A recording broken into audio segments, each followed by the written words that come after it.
الحمدللہ رب العالمین والعاقبۃ للمتقین والصلاة والسلام علی سید الانبیاء والمرسلین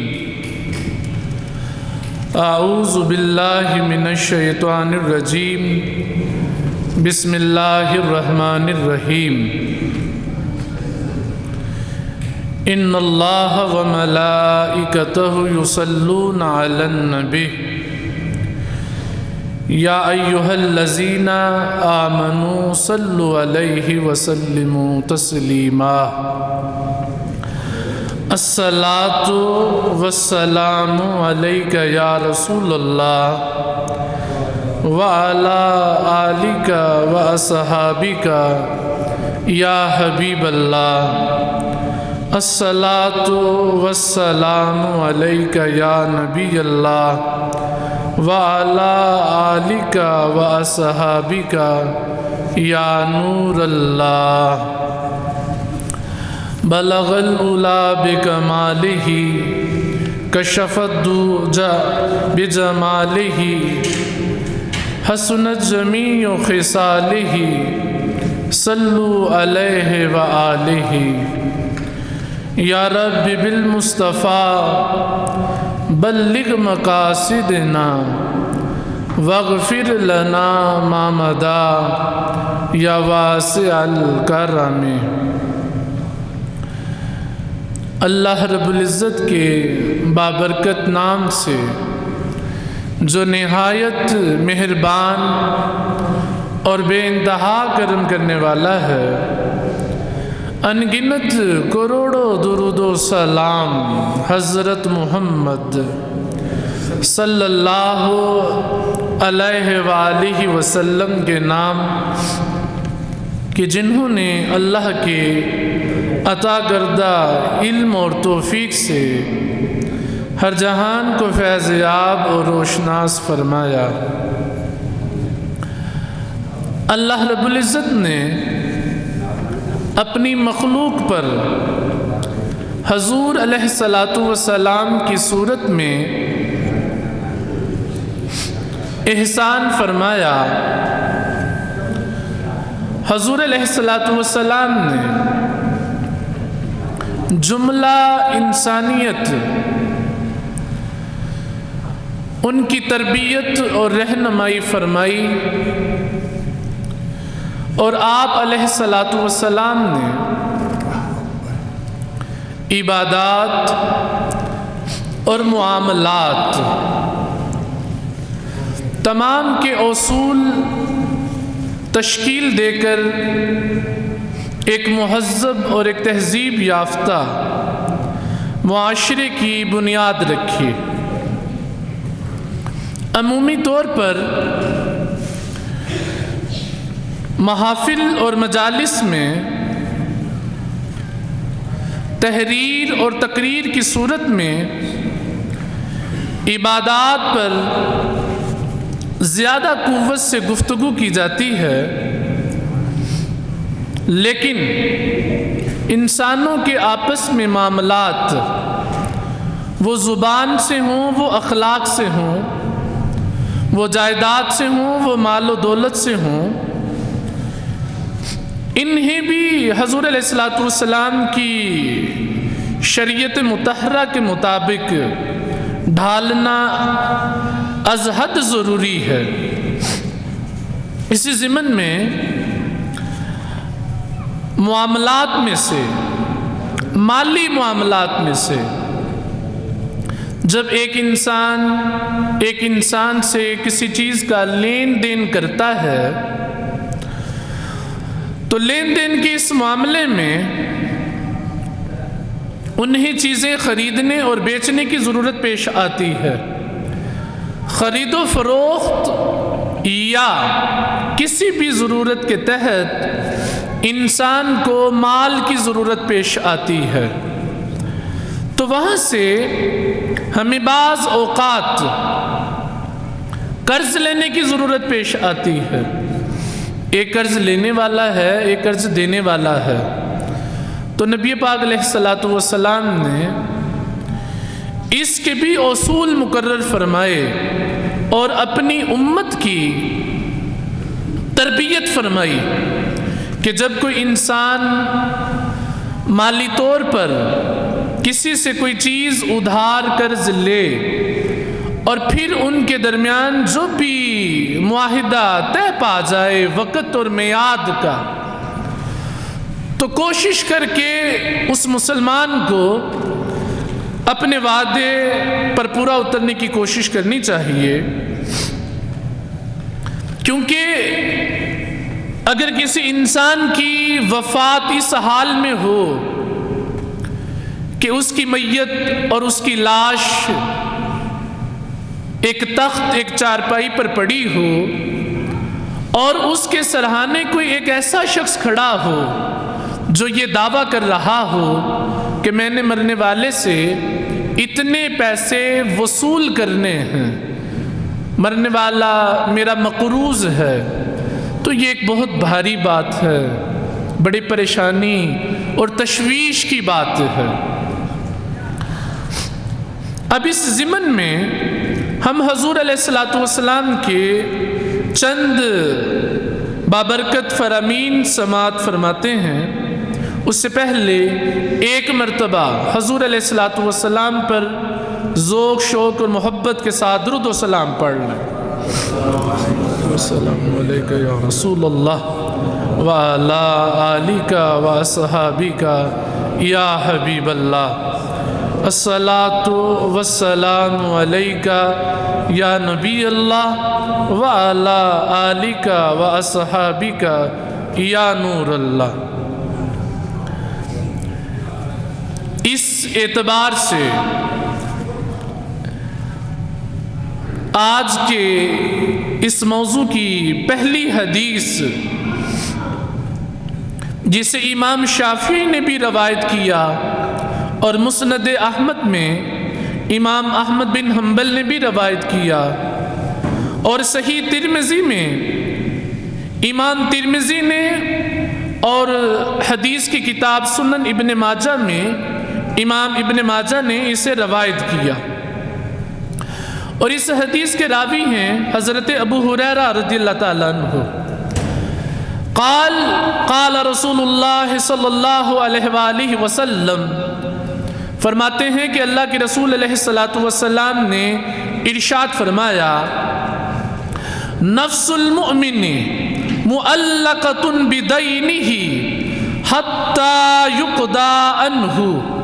نبی پاک علیہ السلام نے ارشاد فرمایا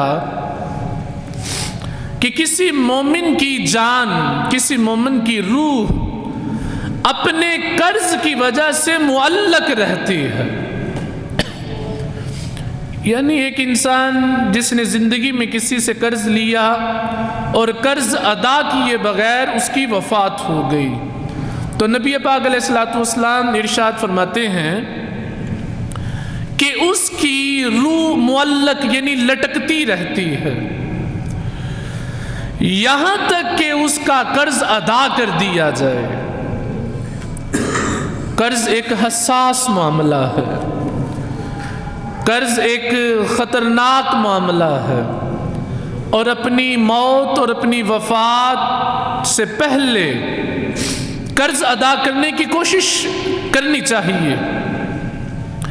قرض ادا کیے بغیر کسی انسان کا فوت ہو جانا، قرض ادا کیے بغیر کسی کی موت کا واقعہ ہو جانا، نبی پاک علیہ السلام نے فرمایا کہ اس کی روح، اس کی جان معلق یعنی لٹکتی رہتی ہے جب تک اس کا قرض ادا نہ کر دیا جائے۔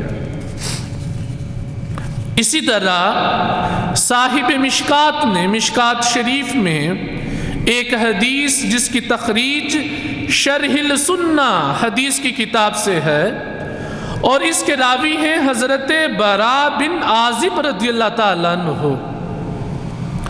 قال رسول اللہ صلی اللہ علیہ وآلہ وسلم، فرماتے ہیں کہ اللہ کے رسول علیہ السلام نے ارشاد فرمایا، صاحب الدین معصور بدینہ یشکو الی ربہ الوحدۃ یوم القیامہ۔ حضور علیہ السلام فرماتے ہیں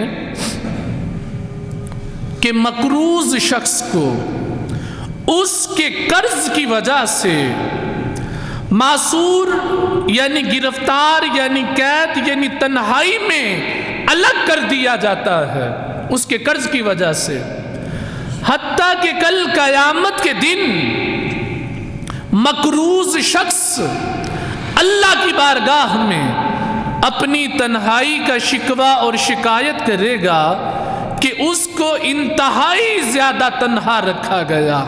مرنے کے بعد قیامت کے دن مفتی احمد یار خان نعیمی رحمہ اللہ اس حدیث کی شرح میں ارشاد فرماتے ہیں کہ قیامت کے دن حساب کتاب کے بعد جنتی جنت میں چلے جائیں گے، تو جو مقروض شخص ہوگا اس کو باقی مومنین اس کے احباب رشتہ دار دوستوں سے الگ تھلگ کھڑا کر دیا جائے گا۔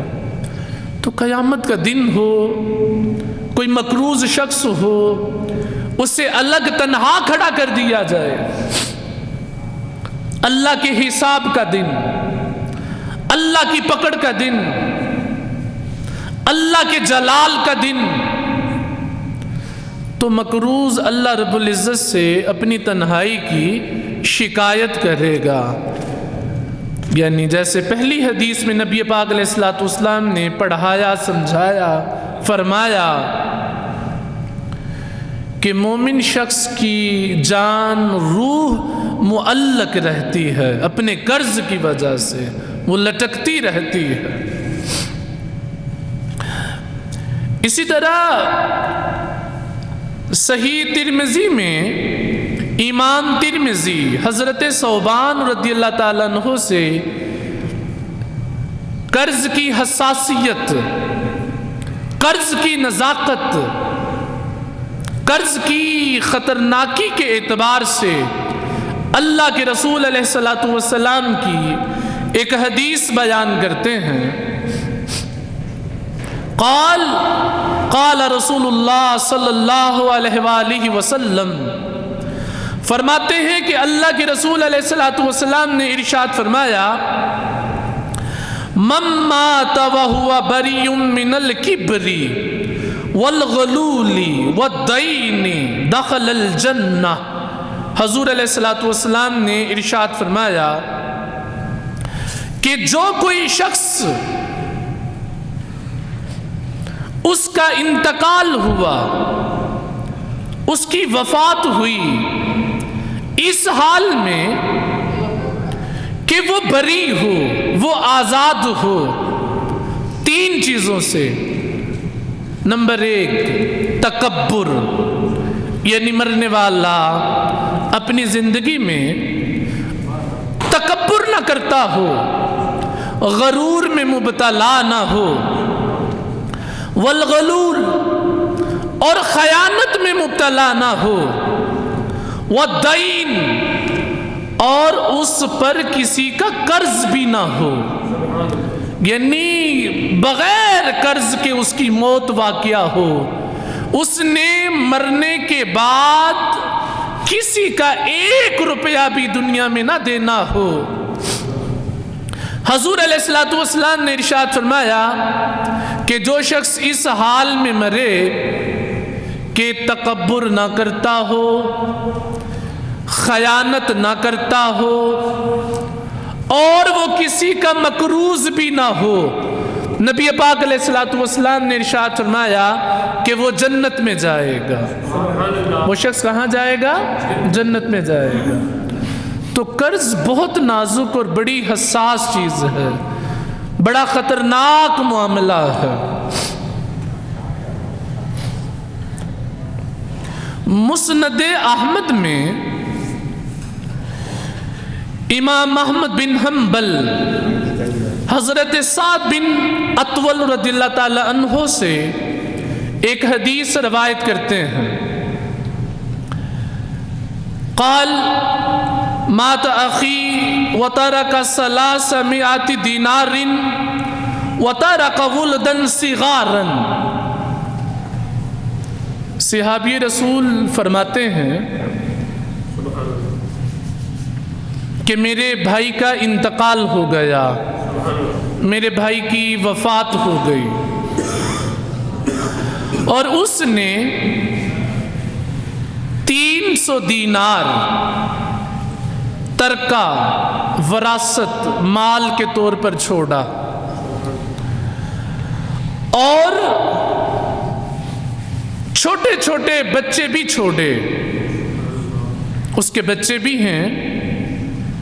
فَأَرَدْتُ أَنْ أُنْفِقَ عَلَيْهِمْ، صحابی فرماتے ہیں کہ میں نے سوچا کہ جو میرے بھائی نے 300 دینار چھوڑے ہیں، میں اس کے چھوٹے بچوں پر یعنی اس کی اولاد پر خرچ کروں۔ فقال علی رسول اللہ صلی اللہ علیہ وآلہ وسلم،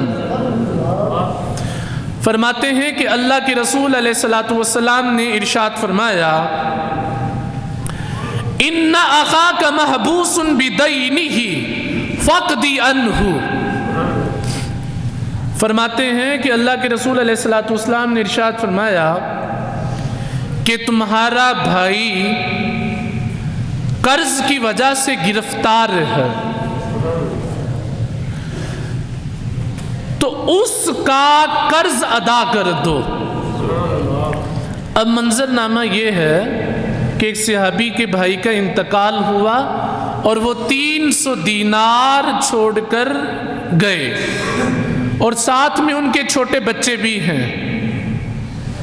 اب بھائی سوچتے ہیں کہ میں یہ پیسے اپنے بھائی کے چھوٹے بچوں پر لگاؤں، خرچ کروں، لیکن وہ مقروض بھی فوت ہوئے۔ تو نبی پاک علیہ السلام نے ارشاد فرمایا کہ تمہارا بھائی قرض کی وجہ سے گرفتار ہے، یعنی اللہ کی بارگاہ میں، تو سب سے پہلے اس کا قرض ادا کرو۔ اب عمومی طور پر معاشرے میں اگر کسی کی وفات ہو جائے، وہ جو کوئی بھی مال چھوڑ کر وفات پائے، تو احباب، رشتہ دار، قرابت دار یہی گفتگو کرتے ہیں کہ یہ اس کے بچوں کا حق ہے، اس کے بچوں کو ملنا چاہیے۔ لیکن اللہ کے رسول نے اصول مقرر فرما دیا کہ مرنے والا اگر مقروض ہو تو سب سے پہلے اس کے مال میں سے اس کا قرض ادا کیا جائے گا، بچوں کو بعد میں سوچا جائے گا، پہلے اس کو قرض کی گرفتاری میں سے چھڑوایا جائے، اس کو رہائی دلوائی جائے۔ قال فرماتے ہیں کہ میں چلا گیا اور میں نے اپنے بھائی کا قرض ادا کر دیا، اور کچھ بھی باقی نہ رہا، سارا قرض ادا کر دیا، ماں سوائے ایک عورت کے کہ جس نے یہ دعویٰ کیا کہ اس نے بھی 2 دینار لینے ہیں اس کے بھائی سے، جو اس کا بھائی وفات پا گیا تھا، اور اس عورت کے پاس کوئی گواہ بھی نہیں۔ نبی پاک علیہ السلام نے ارشاد فرمایا کہ اسے دے دو، انہا صادقۃ، بے شک وہ عورت اپنے دعوے میں سچی ہے۔ اس حدیث سے بھی ہمیں یہ پتہ چلا کہ اگر کوئی شخص وفات پا جائے اور مقروض ہو، اس نے لوگوں کا قرض دینا ہو، تو جو مال وہ چھوڑ کر وفات پائے گا، جو بھی مال، چاہے اس کے بچے چھوٹے ہی کیوں نہ ہوں، سب سے پہلے اس کا قرض ادا کیا جائے گا۔ سب سے پہلے کیا کیا جائے گا؟ قرض ادا کیا جائے گا۔ اب قرض ایک اتنی حساس اور ایک اتنی نازک چیز ہے کہ اللہ کے رسول کے بہت سارے فرامین ہیں کہ قرض نبی پاک کی امت کے اندر یہ احساس بیدار ہونا چاہیے کہ اگر انہوں نے کسی کا 1 روپیہ بھی دینا ہو، ارادہ کرنا چاہیے، نیت کرنی چاہیے کہ میں یہ قرض ادا کرنا چاہتا ہوں۔ اللہ سے دعا کرنی چاہیے کہ یا اللہ میری مدد فرما، میں اپنا قرض ادا کر سکوں۔ اور حقیقی معنوں میں قرض ادا کرنے کی کوشش کرنی چاہیے۔ قرض بہت حساس معاملہ ہے، بڑا نازک معاملہ ہے۔ اب آپ دیکھیں اس حدیث کو صحیح مسلم میں حضرت عبداللہ بن عمر بن العاص رضی اللہ تعالیٰ عنہ ان سے یہ حدیث روایت ہے، ان رسول اللہ صلی اللہ علیہ وآلہ وسلم قال، کہ اللہ کے رسول علیہ السلام نے ارشاد فرمایا، یغفر للشہید کل ذنب، کہ ایک شہید کے سارے گناہ معاف کر دیے جاتے ہیں۔ شہادت اتنا بڑا رتبہ ہے، کوئی اللہ کے راستے میں کچھ خرچ کرے، کوئی اللہ کے راستے میں کچھ خرچ کرے، اور کوئی شخص اللہ کے راستے میں اپنی جان کا نذرانہ پیش کرے، بیوی، بچے، بہنیں، بھائی، بیٹیاں، بیٹے، دوست، احباب، زندگی، عیش و آرام، اللہ کی ذات پر بھروسہ کرتے ہوئے ایک مجاہد میدان جہاد میں اتر کر اپنی جان کا نذرانہ اللہ کی بارگاہ میں پیش کر دیتا۔ بیوی، اولاد، بہنیں، بھائی، سب اللہ کے حوالے کر کے شہید ہونے والے کا جذبہ، شہید ہونے والے کی ہمت، شہید ہونے والے کی جرت، اللہ کی ذات پر اعتماد کہ اللہ ہے۔ اسلام کی سربلندی کے لیے، کائنات میں لا الہ الا اللہ کے پرچم کی سربلندی کے لیے اپنے جسم، اپنے جان پر تلوار، نیزہ، بارود، گولی، اپنے جسم کے پرخچے اڑوانا اللہ کے لیے، اور وفات پا جانا اللہ کے نام پر۔ تو اللہ کے نام پر جان خرچ کر دی، زندگی چھوڑ دی، ماں باپ، بہن بھائی، اولاد چھوڑ دی، پھر اللہ نے کیا اعزاز عطا فرمایا، اللہ نے کیا احسان فرمایا۔ نبی پاک علیہ السلام نے ارشاد فرمایا کہ شہید کے سارے گناہ معاف کر دیے جاتے ہیں۔ شہید کے سارے گناہ معاف کر دیے جاتے ہیں۔ الا الدین، نبی پاک علیہ السلام نے ارشاد فرمایا ماں سوائے قرض کے۔ جان دے دی، اپنے جسم کے پرخچے اڑوا لیے، اپنا سر کٹوا لیا، اللہ نے سارے گناہ تو معاف فرما دیے، مگر قرض اپنی جگہ کھڑا ہے، یہ معافی نہیں۔ شہید کو، اللہ کے نام پر مرنے والے کو قرض اپنی جگہ قائم ہے۔ اس لیے مرنے سے پہلے ہمیں آپس میں جو لین دین کے معاملات ہیں سبحان اللہ، انہیں دیکھنا چاہیے کہ میں کتنا مقروض ہوں، میں نے کس کے کتنے ادا کرنے ہیں۔ آگے زور نہیں چلتا، آگے طاقت نہیں چلتی، آگے ذات نہیں چلتی، آگے قوت نہیں چلتی، آگے تعلق نہیں چلتا، اور اتنی سخت پکڑ، اتنی سخت گرفت کہ اللہ کے نام پر سر کٹوا کر شہادت کا رتبہ پا کر سارے گناہ معاف کروا کر مگر قرض اپنی جگہ کھڑا ہے۔ یہ معافی نہیں، یہ معافی نہیں، یہ بڑا حساس معاملہ ہے۔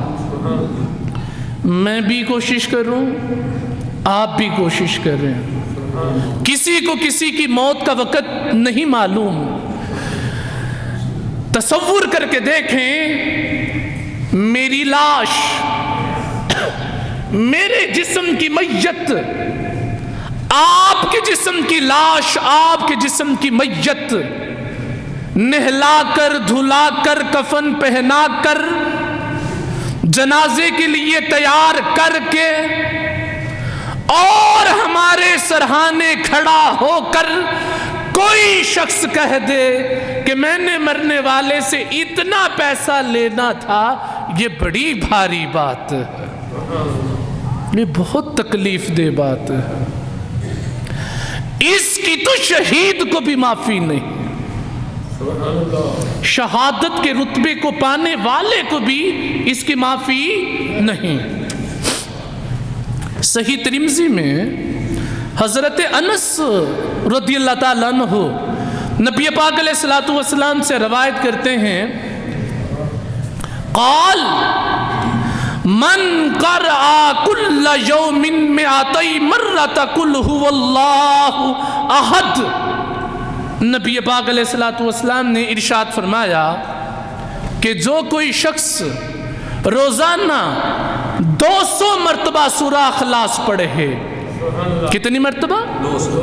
200 مرتبہ، اللہ کے رسول نے ارشاد فرمایا اس کو یہ اعزاز ملے گا، اس کو یہ فضیلت ملے گی، کیا؟ محی عنہ ذنوب 50 سنۃ، کہ اللہ اس کے 50 سال کے گناہ معاف فرما دیتا۔ کتنی مرتبہ؟ 200 مرتبہ سورہ اخلاص، قل هو اللہ احد، پوری سورت پڑھیں 200 مرتبہ روزانہ، دن رات 24 گھنٹوں میں، تو جو تو خطاکار ہیں، گنہگار ہیں، ان کے اللہ پاک 200 مرتبہ اللہ کی توحید کی صورت پڑھیں تو 50 سال کے گناہ اللہ پاک معاف فرما دیتا ہے۔ مفتی احمد یار خان نعیمی رحمہ اللہ فرماتے ہیں کہ اگر کوئی نیک شخص اس کو پڑھے، اللہ اس کے درجات بلند فرمائے گا۔ اچھا، ایک دن پڑھیں 200 مرتبہ تو 50 سال کے گناہ معاف، پھر اگلے دن پڑھیں، پھر اگلے دن پڑھیں، تو زندگی بھر پڑھتے رہیں، یا گناہ معاف ہوتے جائیں گے یا درجات بلند ہوتے جائیں گے۔ ویسے ہم جانتے ہیں کہ سورہ اخلاص ایک مرتبہ پڑھیں تو 1/3 قرآن پاک کی تلاوت کی فضیلت اجر ثواب کے برابر ثواب ملتا ہے۔ جس نے 3 بار سورہ اخلاص پڑھی، اسے 1 قرآن کی تلاوت اجر ثواب فضیلت کا اجر ملتا ہے۔ تو جس نے 200 مرتبہ پڑھی، تقریباً 66 قرآن پاک اور 2 سورہ اخلاص اوپر۔ کسی شخص میں اتنی استطاعت نہیں کہ وہ ایک دن میں 66 مرتبہ قرآن پاک کی الحمد سے لے کے والناس تک تلاوت کر سکے۔ اعزاز اتنا، فضیلت اتنی، رتبہ اتنا کہ 200 بار سورہ اخلاص پڑھتے جاؤ، 50 سال کے گناہ معاف کرواتے جاؤ. 50 سال کے گناہ معاف، 200 بار سورہ اخلاص کی تلاوت. یہ فرما کر حضور علیہ الصلوۃ والسلام نے ارشاد فرمایا الا ان یکون علیہ دین، لیکن ما سوائے اس کے کہ اس پر قرض نہ ہو. 200 بار سورہ اخلاص، 66 قرآن پاک اپنی جگہ. 50 سال کے گناہ بھی معاف ہو گئے، لیکن نبی پاک نے فرمایا مگر اس پر قرض نہ ہو. قرض کی مصیبت، قرض کی تکلیف، قرض کی مشقت یہ اپنی جگہ کھڑی ہے. 50 سال کے گناہ معاف کروا کے بھی. اچھا، اس میں ایک اور بھی اشارہ ہے کہ بعض اوقات ہم لوگوں کا مال ہضم کر کے، ہم لوگوں کا مال دبا کر، ان کی زمینوں پر قبضے کر کے پھر ہم حاجی بن جاتے ہیں، پھر ہم عمرے کرنے لگ پڑتے ہیں، پھر ہم نمازی بن جاتے ہیں، پھر صبح و شام تسبیح گھمانے لگتے ہیں. اللہ کی عبادات اپنی جگہ اور انسانوں کے ساتھ معاملات یہ اپنی جگہ، حقوق اللہ اپنی جگہ، حقوق العباد اپنی جگہ. 50 سال کے گناہ تو معاف ہو گئے 200 بار سورہ اخلاص پڑھ کے، لیکن قرض جو جس سے لیا تھا نا، اس کا جو پیسہ دبا رکھا ہے یہ نہیں، یہ اپنی جگہ کھڑا ہے. اس کی بڑی مشقت ہے، اس کی بڑی مصیبت ہے. درود پاک حضور علیہ الصلوۃ والسلام کو.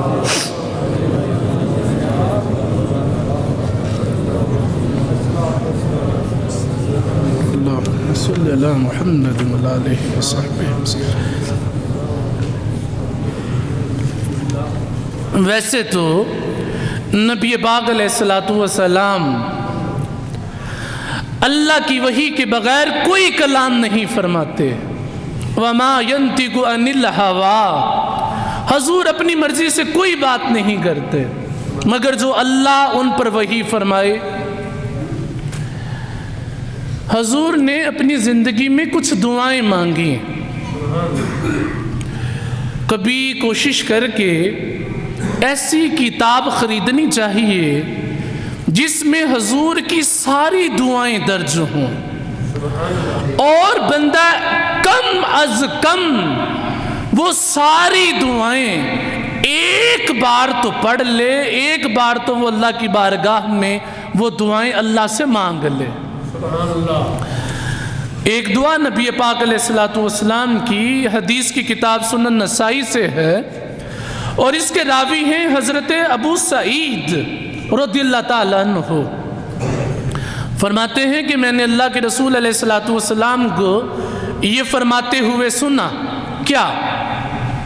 اعوذ باللہ من الکفر والدین. اللہ کے رسول نے اللہ سے دعا کی، اے اللہ میں کفر اور قرض سے تیری پناہ مانگتا.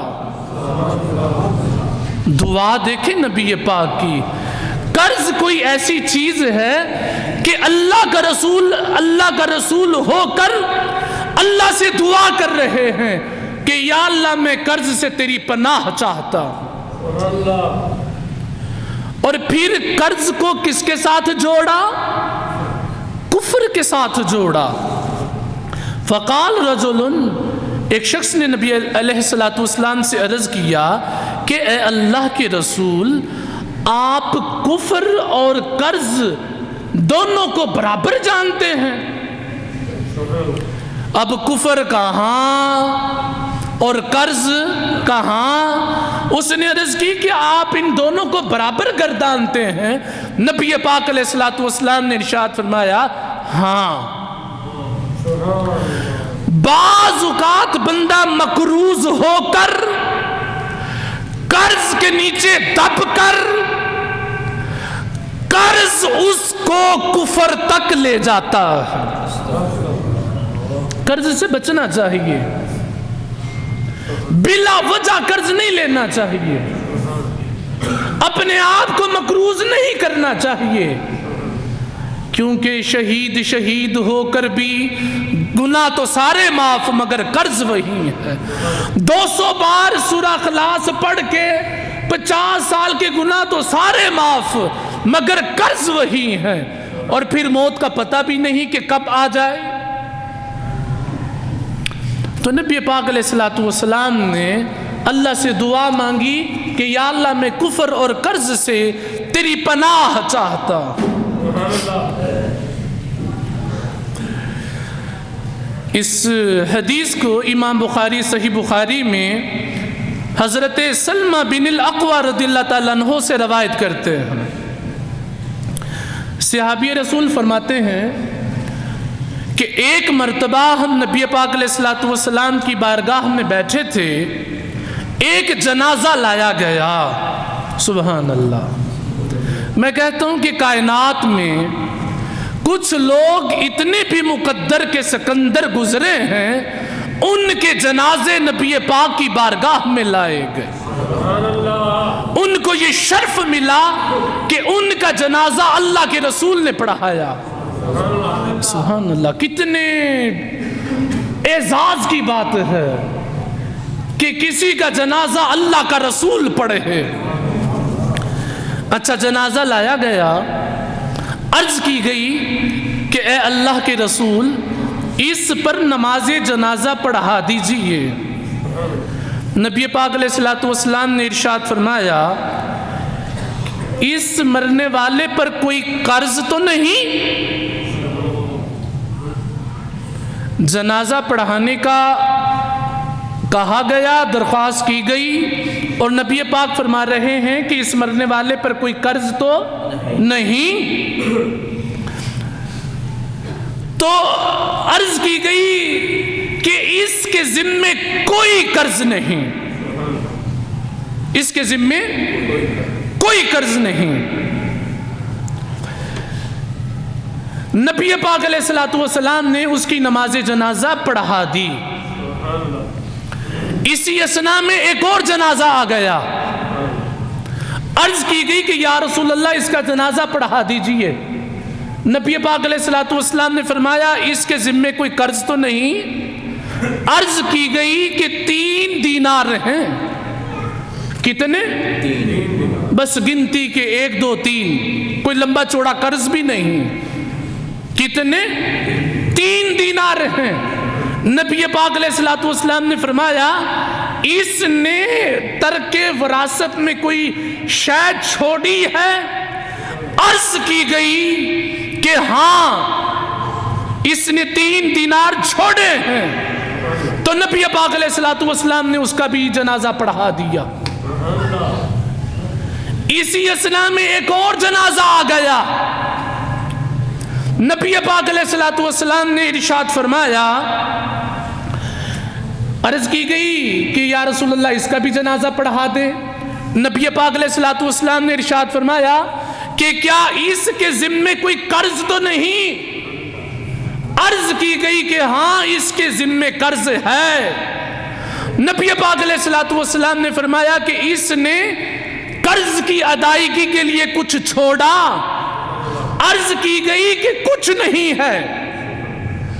نبی پاک علیہ السلام نے فرمایا پھر تم اس پر جنازہ پڑھ لو۔ یعنی آپ نے جنازہ پڑھانے سے، اب آپ خود جنازہ پڑھانے کی بجائے صحابہ سے فرما دیا کہ تم پڑھ لو پھر اس پر جنازہ۔ اچھا، جب یہ بات ہوئی وہاں نبی پاک علیہ السلام کے ایک اور صحابی کھڑے ہیں، حضرت ابو قتادہ، انہوں نے عرض کی کہ یا رسول اللہ اس کا قرض میرے ذمے، آپ اس کا جنازہ پڑھائیے۔ نبی پاک علیہ السلام نے اس کا جنازہ پڑھا دیا۔ درود پاک حضور علیہ السلام۔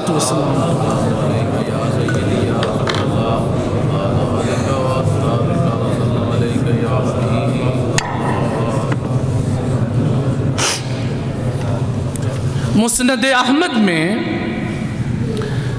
حضور علیہ الصلوۃ والسلام کے صحابی محمد بن عبداللہ بن جہش رضی اللہ تعالیٰ عنہ سے روایت ہے، فرماتے ہیں کہ ایک مرتبہ ہم نبی پاک علیہ الصلوۃ والسلام کے ساتھ مسجد کے صحن میں بیٹھے ہوئے تھے، اس مقام پر جہاں جنازے رکھے جاتے ہیں، اور حضور بھی ہمارے درمیان بیٹھے ہوئے تھے۔ نبی پاک علیہ الصلوۃ والسلام نے اپنی نگاہ مبارک کو آسمان کی طرف بلند کیا، پھر اپنی نگاہ کو جھکایا اور پھر اپنا ہاتھ اپنی پیشانی پر رکھا اور رکھ کر فرمایا سبحان اللہ سبحان اللہ، آسمان سے کتنی زیادہ سختی نازل ہوئی، کیونکہ حضور وہ بھی دیکھتے ہیں جو عام شخص نہیں دیکھتا۔ صحابہ فرماتے ہیں کہ ہم ایک دن ایک رات خاموش رہے، اور جب اگلی صبح ہو گئی نا خیر و خیریت کے ساتھ، تو کہتے ہیں کہ میں نے اللہ کے رسول علیہ الصلوۃ والسلام سے عرض کیا کہ یا رسول اللہ، آسمان سے کیا سختی نازل ہوئی، یعنی جس کا پچھلے دن تذکرہ ہوا تھا۔ نبی پاک علیہ الصلوۃ والسلام نے ارشاد فرمایا اس ذات کی قسم جس کے قبضہ قدرت میں مجھ محمد کی جان ہے صلی اللہ علیہ وسلم۔ اور میں کہا کرتا ہوں کہ کسی کا یہ کہنا کہ نبی پاک نے فرمایا اتنا کافی ہے، اور وہ بات جس پر نبی پاک اللہ کی قسم اٹھا کر بات کریں، کتنی تاکیدی اور کتنی بھاری بات ہے۔ اللہ کی قسم اٹھا کر نبی پاک علیہ الصلوۃ والسلام نے ارشاد فرمایا وہ سختی قرض کے بارے میں ہے۔ وہ سختی کس کے بارے میں ہے؟ اچھا، یہ فرما کر اب حضور کے الفاظ سنیں۔ حضور فرماتے ہیں ان رجلا قتل فی سبیل اللہ، اللہ کے رسول نے فرمایا کہ کوئی شخص اللہ کے راستے میں شہید ہو، ثم عاشا، پھر زندہ ہو، ثم قتل فی سبیل اللہ، پھر اللہ کے راستے میں شہید ہو، ثم عاشا، پھر زندہ ہو، ثم قتل فی سبیل اللہ، پھر اللہ کے راستے میں شہید ہو، ثم عاشا، پھر زندہ ہو، یعنی 3 بار شہید ہو، 3 بار زندہ ہو۔ نبی پاک علیہ الصلوۃ والسلام نے فرمایا وَعَلَيْهِ دَيْنٌ مَا دَخَلَ الْجَنَّةِ، اللہ کے رسول نے فرمایا اگر اس پر قرض ہو وہ جنت میں نہیں جائے گا۔ ایک بار شہید ہو، پھر زندہ ہو، پھر شہید ہو، پھر زندہ ہو، پھر شہید ہو، پھر زندہ ہو، لیکن اس پر قرض ہو، مقروض ہو، اس نے کسی کے پیسے دینے ہوں، اس نے کسی کا مال دبا رکھا ہو، نبی پاک نے فرمایا وہ جنت میں نہیں جائے گا۔ حتی یقضی عنہ، یہاں تک کہ اس کا قرض ادا کر دیا جائے، یہاں تک کہ اس کا، بھئی ایک بار شہید ہونا ہی بڑی مشکل کی بات ہے، شہید ہو زندہ ہو، شہید ہو زندہ ہو، شہید ہو زندہ ہو، لیکن اللہ کے رسول نے فرمایا اتنی بار، یعنی اتنی بار شہید ہو کر زندہ ہو کر بھی اگر اس پر قرض ہوا جنت میں نہیں داخل ہوگا۔ آج کی دنیا میں بھی سر سے لے کے پاؤں تک قرض میں ڈوبا ہوا، زید بھی قرض میں ڈوبا ہوا، بکر بھی قرض میں ڈوبا ہوا،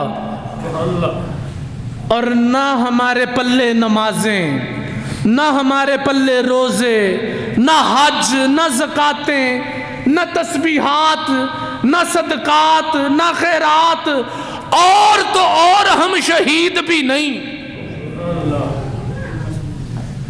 تو جو مقروض ہوا خواہ وہ 3 بار بھی شہادت کا رتبہ پا لے وہ جنت میں نہیں جائے گا جب تک اس کا قرض نہ ادا کر دیا جائے۔ اچھا، جب شروع میں نا نبی پاک علیہ السلام چونکہ عرب میں بے قاعدگیاں بڑی تھی، لین دین کے معاملات ٹھیک نہیں تھے، حضور قرض کا پوچھتے تھے۔ جس کے ذمے قرض نہیں ہوتا تھا اس کا جنازہ پڑھاتے تھے، جس کے ذمے قرض ہوتا شروع میں حضور اس کا جنازہ نہیں پڑھاتے تھے، صحابہ کو فرما دیتے تھے کہ تم پڑھ لو اس کا جنازہ۔ ویسے میری بات سنیں، ایک شخص مسلمان ہو، رتبے میں صحابی ہو، کون؟ صحابی، جس نے اللہ کے رسول کا چہرہ تک رکھا ہے، نمازی ہو، غازی ہو، مجاہد ہو، زکوٰۃ دینے والا ہو، خیرات کرنے والا ہو، حج کرنے والا ہو، زمانہ بھی نبی پاک کا ہو اور نبی پاک کے زمانے میں ہی فوت ہو جائے۔ قرض ایک ایسی چیز ہے، ان سے یہ اعزاز چھن گیا کہ اللہ کے رسول نے ان کا جنازہ نہیں پڑھایا۔ قرض ایک ایسی چیز ہے، اس کو عام نہ سمجھے، اوہ اچھا کر لیں گے، دیکھ لیتے ہیں، اچھا سوچتے ہیں، اچھا کل آنا، اچھا پرسوں آنا، اچھا 2 مہینے بعد، اچھا 6 مہینے بعد، اور رات کو ہی ملک الموت پہنچ گیا۔ یہ بڑی بھاری بات ہے، آسان بات نہیں۔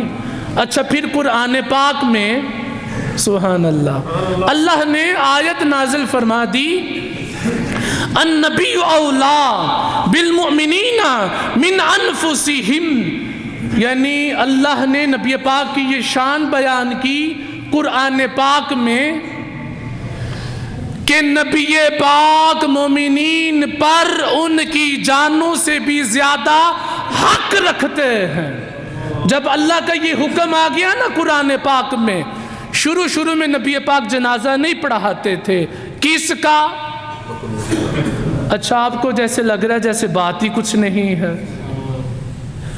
کوئی یہاں گلی میں محلے میں کوئی بندہ فوت ہو جائے اور مسجد کا امام اٹھ کے کہے کہ میں نے اس کا جنازہ نہیں پڑھانا، مسئلہ تو بن گیا نا۔ کوئی عام مسجد کا امام کہہ دے کہ میں نے نہیں اس کا جنازہ پڑھانا، مسئلہ تو ہائے اللہ اکبر۔ اگر اللہ کا رسول کہے، اللہ کا رسول فرمائے کہ تم پڑھ لو، کتنی نازک بات ہے۔ مگر جب یہ آیت نازل ہو گئی کہ مومنین پر اللہ کے رسول کا زیادہ حق ہے، پھر نبی پاک نے فرمایا، اس حدیث کو صحیح بخاری میں حضرت ابو ہریرہ سے روایت ہے، نبی پاک علیہ السلام نے پھر فرمایا کہ مومنین میں سے جو بھی وفات پا جائے، جو کوئی مال چھوڑے، مال اس کے گھر والوں کا، مال کس کا؟ اس کے لواحقین کا، اس کے وارثوں کا، اگر وہ قرض چھوڑے تو قرض مجھ محمد کے ذمے صلی اللہ علیہ وسلم۔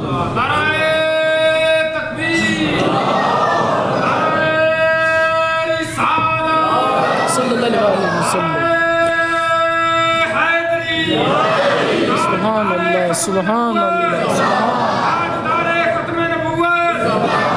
کیسا پیارا نبی ہے، کیسا پیارا رسول ہے، کیسا پیارا امام ہے، کیسا پیارا حکمران ہے کہ مال تمہارا قرض ہمارا، مال تمہارا قرض ہمارے ذمے۔ نبی پاک علیہ السلام کا زمانہ، نبی پاک کی سلطنت، نبی پاک کی بادشاہت، نبی پاک کی نبوت، نبی پاک کی رسالت، نبی پاک کی سیادت، نبی پاک کی قیادت، نبی پاک کی امامت، نبی پاک کی حکومت، کہ مال تمہارا قرض ہمارے ذمے، ایمان ایسے ہوتے ہیں، نبی رسول ایسے ہوتے ہیں، حکمران ایسے ہوتے ہیں، سردار ایسے ہوتے ہیں۔ اللہ اکبر۔ مگر قرض بڑی بھاری چیز ہے۔ میں بھی اس نشست میں، آپ بھی اس نشست میں یہ نیت، یہ ارادہ کر کے اٹھیں کہ ہم مرنے سے پہلے کوشش کریں گے کہ ہماری لاش پڑی ہو، ہماری میت پڑی ہو، کفن میں ہم ہوں، اور ہمارے سرہانے کوئی بندہ ایسا نہ کھڑا ہو جو یہ کہے کہ میں نے مرنے والے سے اتنے پیسے لینے تھے۔ آپ بھی کوشش کیجئے گا، میں بھی کوشش کروں گا۔ وَمَا عَلَيْنَا إِلَّا الْبَلَاغُ الْمُبِينُ۔